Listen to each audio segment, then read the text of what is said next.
Hello guys! Hello! This is for Gemini. Welcome dito sa aking channel.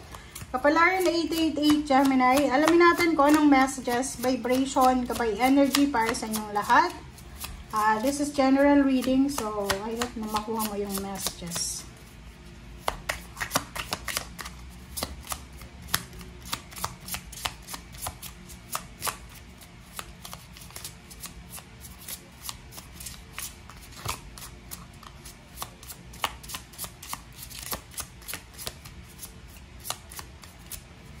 Walang lumalabas, Gemini. Bakit ganun? Okay. Gemini. Okay. First card natin is honoring the past and justice. Wow! Blood Moon. Congratulations. Alam niyo yung reading nyo. Nakita na natin to sa monthly and then ngayon mismo. Kung makikita mo dito, sinasabi ng barahan na there's a good karma coming para sa'yo, Gemini. So, ihanda mo yung sarili mo kasi there's a fairness, there's a balance coming para sa'yo. Merong celebration na posibleng mangyari. There's a recognition, there's an awards, there's an appreciation, congratulatory messages, there's a good news coming, contract signing, paperwork, documents, okay? Government documents, and honoring the past, 31-4. So, in order for you to move on, oras na para hanapin natin yung balanse sa past, present natin. Ano yung ibig sabihin yan? Kailangan na i-let go mo na yung mga bagay-bagay na kailangan i-let go. If it's emotion, job, yung business, or yung dreams mo sa past mo.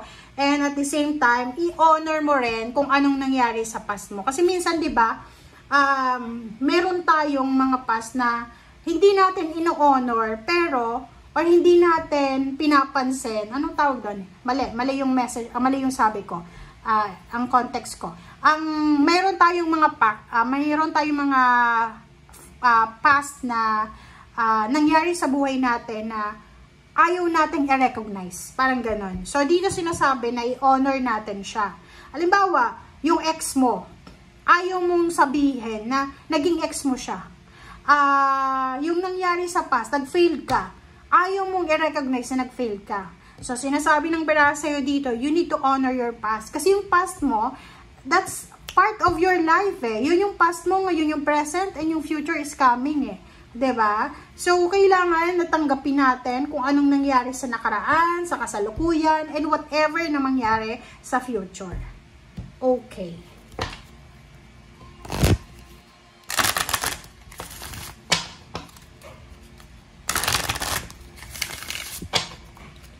Alright, Gemini. Okay, take diba? So, this is a confirmation ng dalawang barahang yan na kailangan natin i-check yung realidad. Kailangan natin na alamin kung ano yung totoo eh. Or kailangan nating maging totoo sa sarili natin. Kasi may mga taong ganun eh, na parang ayaw nilang i-recognize na may mali sila sa past. Ayaw nilang i-recognize na nakasakit sila sa past eh. Ayaw nilang i-recognize na naging parte sila ng buhay ng past na yun, ng taong yun sa past, diba? So, nasa present ka na eh. So, kailangan mo nang isarado yon.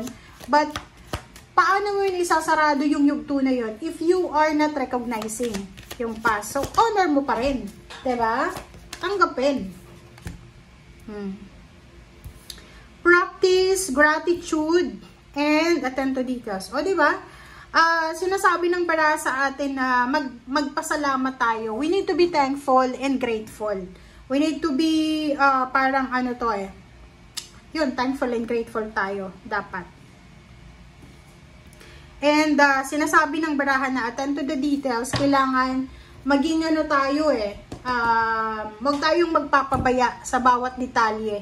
Na halimbawa, kung may maririnig kang balita about someone, about something, kailangan i-clarify mo. And huwag ka agad-agad maniniwala. Okay? Oops.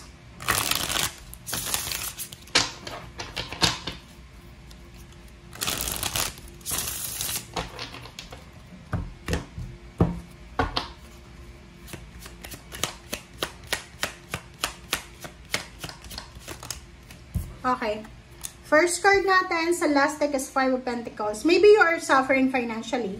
Maybe marami kang mga pinagdadaanan ngayon. Marami kang utang or marami kang kailangan na ayusin sa financial. Or maybe may mga health issues sa family. So, saan ka ba dyan? Please comment down below. Next is Wheel of Fortune. So, kung ano man daw ang pinagdadaanan mo sa ngayon, sinasabi ng barahan na there's a change, there's a transition, may pagbabago na darating or magaganap sa buhay mo ngayong buwan na to. And lahat ng obligations, lahat ng duties and responsibilities mo ay posibleng matapos na yan. Okay? Bago matapos yung taon, yung rason kung bakit ka, like for example, nagdo-double time, nagpa-part-time, may trabaho ka na, ay posibleng ma-resolve na siya. Yung mga away, gulo, competition ng ganyan, ay posible din na ma-resolve na. Ano pa ba? Okay, Gemini, The Tower. Ano man daw yan na pinagdadaanan mo sa ngayon, sinasabi ng baraha sa'yo na kailangan mong matutunan ito. Kumbaga, kung ano yung nangyayari sa'yo sa ngayon, may gustong ipahiwatig sa'yo ang universe. So, ibig sabihin, kung wala kang pera sa ngayon and you're suffering financially, kailangan mo daw na simulan ng mag-ipon ng pera simula ngayon. Okay? Pero normally yung mga Gemini, matipid sila kuripot nga sila 'di ba? But this 2 weeks na to, parang marami kang realization na makukuha. Reverse. Nakikita ko dito, there's some Gemini na yung iba makakatanggap ng good news, pero yung iba medyo malulungkot ka. Maybe parang feeling mo pinagbagsakan ka ng langit at lupa. And nakikita ko sa'yo dito na may isang okasyon ang hindi matutuloy kasi wala kang pera. Kailangan mong mag-ipon. Or hindi mo nakuha yung confirmation. Or maybe kung ano man yan na hinihintay mo na hindi mo makuha. Wow. But sinasabi ng baraha sa'yo dito na ano man ang mangyari, okay? Ano man ang mangyari, everything happens for a reason. And araw-araw tayo, we have chance na magsimula.